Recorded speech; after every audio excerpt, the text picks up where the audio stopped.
berpesta di surga. Kita tetangga di surga. Amin. Iya, diam dalam rumah Tuhan. Makanya itu visi misi Tiberias tuh. Kudus misionari, siap ke surga.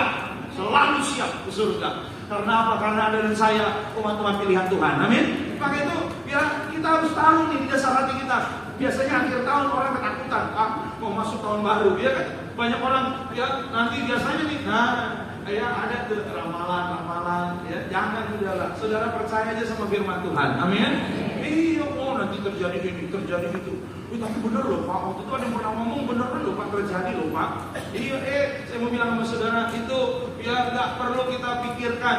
Yang kita harus percaya adalah firman Tuhan. Iya saudara, makanya saudara, iblis itu juga bekerja untuk apa? Agar Anda dan saya goyah, bimbang, ya akhirnya mah hidup kita ketakutan, akhirnya mah nggak lagi berharap pada Tuhan. Hari ini kuatkan, teguhkan hatimu. Berharap pada Tuhan, hidupmu diberkati Tuhan. Amin. Iya sudah. Maka itu next Pak berikutnya. Ya sebagai orang percaya seharusnya kita hanya berharap pada Tuhan.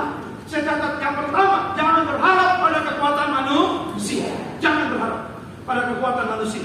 Ya termasuk saudara berharap kepada kekuatanmu sendiri, kepintaranmu, kehebatanmu. Jangan. Andalkan Tuhan saja.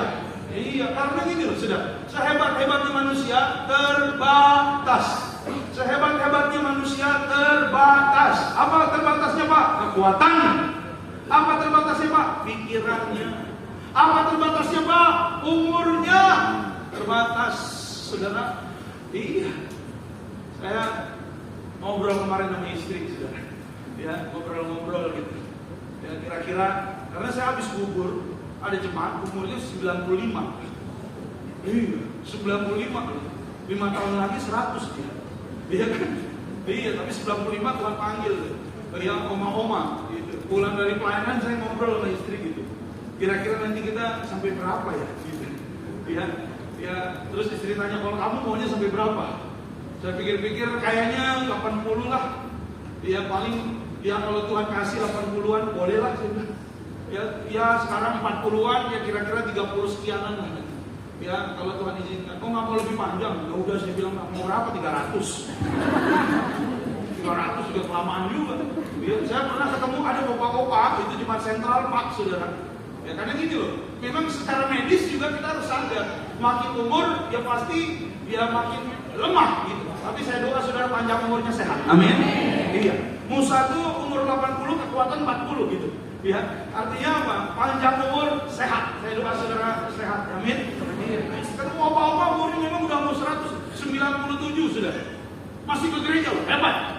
Ini anak-anak muda, ya. Jangan malas ke gereja. Iya, itu opa-opa 97, udah pakai tongkat tuh. Datang ke gereja, ketemu sama saya. Dia masih ingat saya. Yuk, dulu sering datang ke ibadah paparnya itu. Opa, Markus ya? Iya opa, Markus ya? Markus opa. Markus ya? Markus opa. Waduh, puji Tuhan. Anak berapa? Oh anak 3 opa. Oh udah 3 ya? Iya. Dulu kan belum punya. Ya dulu belum nikah opa. Belum punya lah, belum nikah. Iya. Oh iya. Tinggal di mana? Bekasi opa. Apa kabar opa? Baik. Iya. Markus apa kabar? Baik opa. Anak berapa? Lupa. Balik lagi pertanyaannya sudah. Ya saya bilang anak 3 opa. Oh dulu belum punya ya? Belum nikah opa. Tinggal di mana Markus? Bekasi opa. Ya memang. Ya tapi memang namanya udah umur saudara ya kan. Iya tapi memang saya ngobrol dengan istri saya. Tapi ada salah. Saya ada salah sedikit ya.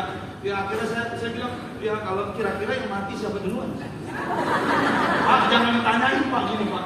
Bahaya. Istri saya bilang menurut kamu siapa? Ya saya pikir ya udah saya kalah, udah saya duluan lah saya bilang. Istri saya bilang boys kamu mau ke surga duluan ya? Ya. Istri anak-anak ditinggalin ya? Saya bilang ya udah deh kamu duluan. Oh kurang ajar ya? Jawaban saya tidak ada yang benar sudah. Ya akhirnya saya akhiri ya, perbincangan itu dengan pura-pura nonton YouTube. Daripada makin terus prosok saya sendiri. Tapi yang saya mau bilang manusia itu terbatas. Kita bicara tentang daging, kita bicara tentang batas-batas. Maka itu Anda dan saya harus sadar kita perlu rohnya Tuhan.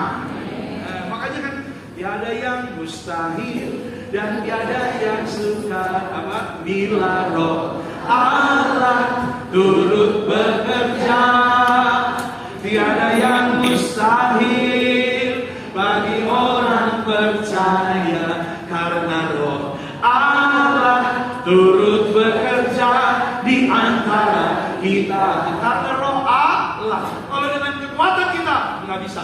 Makanya itu jangan berharap pada kekuatan kita, kepintaran kita, maupun kita, mohon maaf, saudara punya ya pendidikan yang tinggi sekalipun, ya kita nggak boleh berharap pada dunia ini, pada kehebatan kita. Berharaplah pada Tuhan. Makanya saya doain ada seorang ibu calon profesor di Kelapa Gading, saudara. Waduh, itu rendah hati banget. Ya, dikit lagi Pak, saya udah mencapai gelar profesor, anaknya 2 orang. Pak, saya serahin anak-anak saya nih Pak. Ya doain Pak, biar masa depannya indah, biar pada dapat jodoh lah Pak. Ya, satunya udah jadi pengacara, satunya pengusaha. Ya saya doain, ya Tuhan tolong berkati. Pak, rumah kami Pak tolong juga karir saya. Ada di ini pintar, banyak mencetak orang-orang pintar. Ya, tapi dia bilang, Pak, saya kasih kepala saya kepada Bapak untuk di rumah. Saya bilang, ini bukan saya, Tuhan yang memberkati itu. Amin. Iya, terbatas, kekuatan manusia terbatas. Jangan sombong, jangan berharap pada kekuatan kita sendiri. Ya, kita pernah cerita ada orang marketing jago. Jadi dia udah marketing pengalaman. Jual apa? Vacuum cleaner. Dia bilang sama teman-temannya, lihat, gua akan masuk rumah ini. Ya, gua akan tawarin ya vacuum cleaner ini dan gua akan berhasil. Oh, dia masuk, teman-temannya lihat dia sombong. Lo lihat gua, lo lihat. Dia ketok keluar rumah. Ketika Oma keluar, ini orang ambil daun kering, sampah, semua dilempar ke depan Oma. Omanya bilang, ada apa ini? Tenang Oma. Saya jual vacuum cleaner terhebat di dunia. Kalau dalam waktu 2 menit sampai ini tidak bisa saya sedot, saya akan sedot dengan mulut saya sendiri. Oma bilang dengan tenang, Dek, sedot aja sekarang ya, listrik lagi mati, sedot pakai mulut ya.